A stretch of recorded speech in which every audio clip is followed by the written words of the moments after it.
What's up everybody, Eric FNP. Today I'm trying out a new video style. I'm doing it side by side straight away so I can be looking at the bike at the same time as well as talking to you guys on the phone, on the camera. So today's bike spec check is my trustworthy Santa Cruz Chameleon over there. He's looking beautifully at me, and I must tell you, this bike is really a very versatile bike. It can do so many things, and more like it is, how do I say it? It's like a chameleon. It's literally doing what a lot of bicycles cannot do, and that would be converting it from a trail bike, convert it to somewhat of like a cross-country bike, if I can say so myself. And on top of that, I've managed to change this into a gravel bike even. And right now, what I'm doing is making it into an adventure bike. And an adventure bike, as far as I know, is actually a fully rigid bicycle.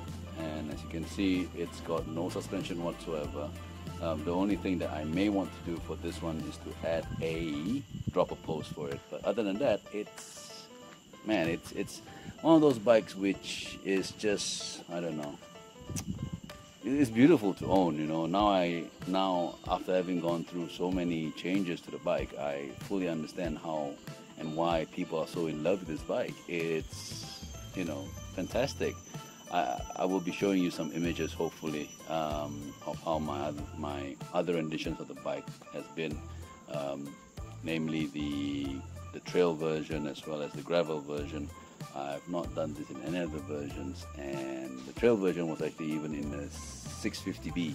So yeah, from a 650B to what it is right now, a 29er, I'll tell you, it's absolutely mint. I'm very happy with this bicycle. I bought this some time ago, maybe about 2 years back, and it took me some time to actually build it up, and finally I've got time to play with it. And then now it's become the irritation, sorry, the model that I like it to be, not model, the type that I would like it to be.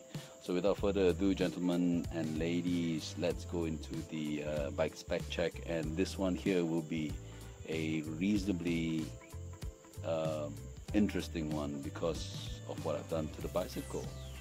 Alright, so first off, we have the Nyx SL, and that is one of my favorite brand of cranks. It's light, it's fairly affordable, and it does what it needs to do.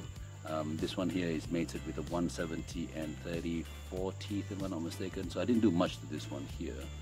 It has been on my previous bikes before, so you can recognize it. It has been there all this while. I've literally never done anything else to it. I have also put in the XTR blue, and that is to actually match the Santa Cruz blue, just to make it that color coordinated, a little bit more color coordinated. And moving backwards actually is the rim.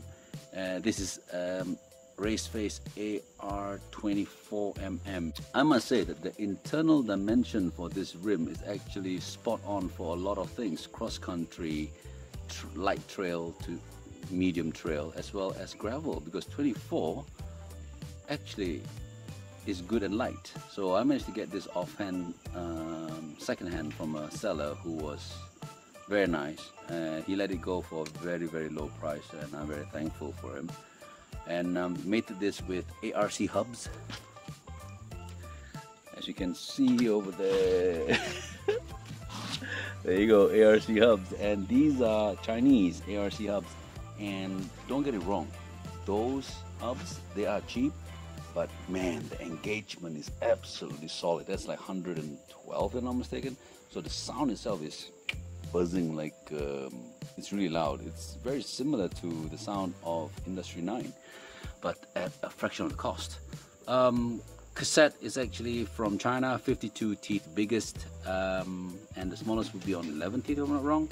Mated this with a GX on the rear, my favorite SRAM Grupo.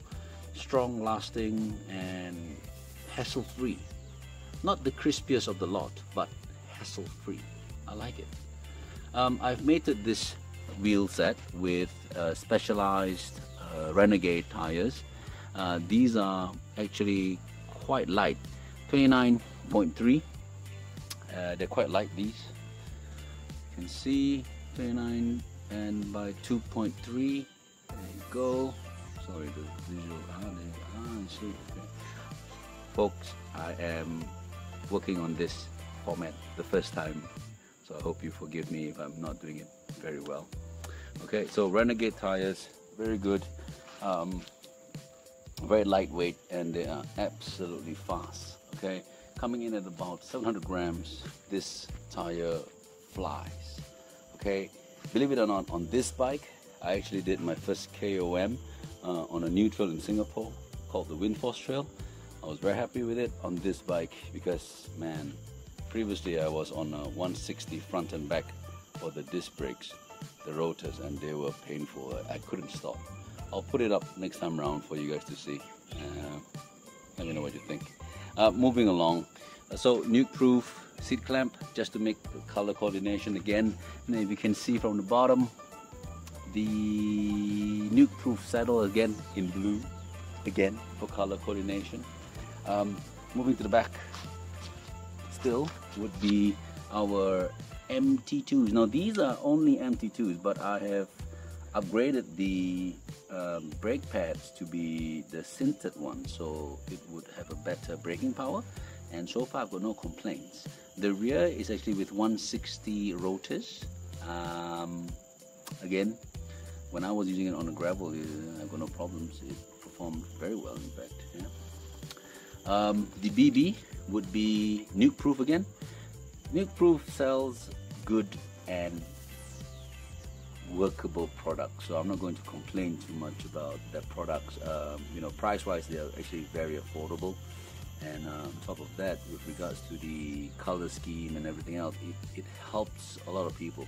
Of course, you've got your options like Chris King and Hope and everything else, but sorry, I'm more of a budget kind of a guy. It does what it needs to do. I don't see the need for me to spend over X amount of money, and bearing in mind I do change my bicycles a lot. As you maybe know if you follow me enough. Okay, so moving up again, this is actually a regular 31.6 seat post, regular aluminium here. Didn't want to go for carbon fiber due to the look, I think, previously, so I wasn't very happy about the look. My previous one had some red bits and didn't like it. It was totally way off, so I decided to buy an aluminium one. Let's see, maybe I'll just go into a new, what do you call it, carbon seat post, fully black, to see how it goes. Maybe, but for now I'm happy as it is. Like I said, I may include a dropper post really soon, so if that happens, I don't even see the need for me to buy a new seat post, aluminium ones. Moving towards the cockpit, you've got the AT grips, comfortable, these grips, expensive, yes, these are the thick ones, but they're very comfortable. If you ask me, they are very close, in my humble opinion, to the rev grips. I have rev grips as well. That's for my other bike. I removed it because it was a bit thick and is wearing off. And to change the components here in Singapore is bloody expensive, so that's why I didn't bother to change it. So I got myself the 80s, and they look legit, comfortable. You know, big size, nice, perfect. What do you call that? Grip size as well. Mated with Maguras. I did touch up a little bit with the the clamp to be blue. The other side definitely will be the same, GX, and then after which your Deity as well as Magura as well. And the other thing about it is a race face Nyx SL, one of my favorite handlebars. Previously it was quite affordable. Right now it's exceedingly expensive and hard to get.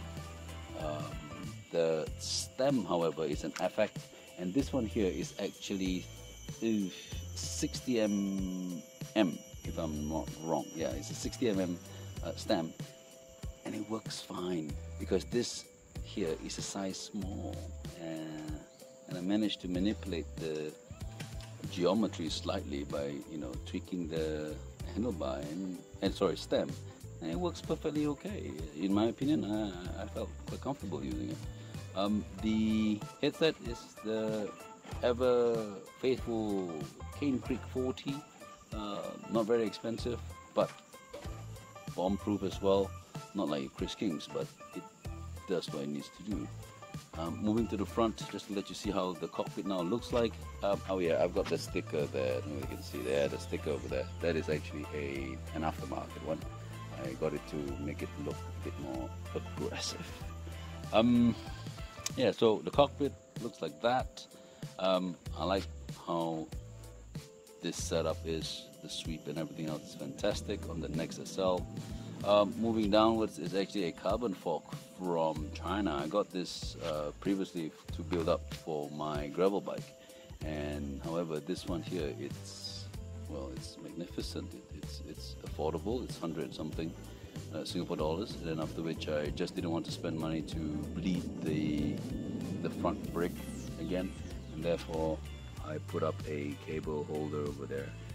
It's just, you know, it's fast and easy. I don't have to spend too much money on it, you know. Well, that's about it, guys. Oh, sorry, and my front tire is actually on the ground control. So the ground control, in my opinion, again, is actually a very good pair of tires. You know, a very good set of tire. It's nice, grippy. Very similar to the Ardent of Maxxis, if I'm not wrong. I like this one. It's light. I bought this because it's light, as well as it was on sale. So yeah, that's the two reasons, main factors. Okay. Overall, this bike is actually coming in at 10.2 kilos.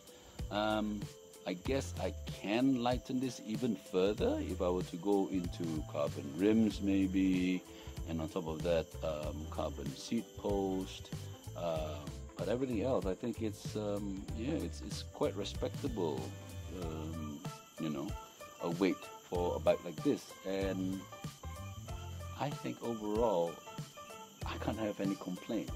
The Chameleon by Santa Cruz is a bike which is way into the future. It's future proof almost. So it's like Santa Cruz doesn't even want us to, you know, buy a new bike, because it does everything perfectly, from 650B to 29er, gravel, adventure bike, trail bike, cross country bike. It's there. It's just a beautiful bike. Alright guys, thanks for watching. I hope you enjoyed this one. Let me know what you think of my bike. Do share with me what your Chameleon is like, how the setup is like, and whether you think this is a good setup. Where I am, in Singapore, we don't have that many, you know, strenuous climbs, so to speak. So this to me is perfect build. I think I'm very stoked on this build. Very happy. Yeah, that's about it. And like what I like to say, guys, don't forget to like, subscribe, and always remember one thing. You know, you can have any bike, and as long as that bike makes you smile, it's not a shit bike. Alright guys, take care now. Eric F&P. I'll see you very soon in my next video.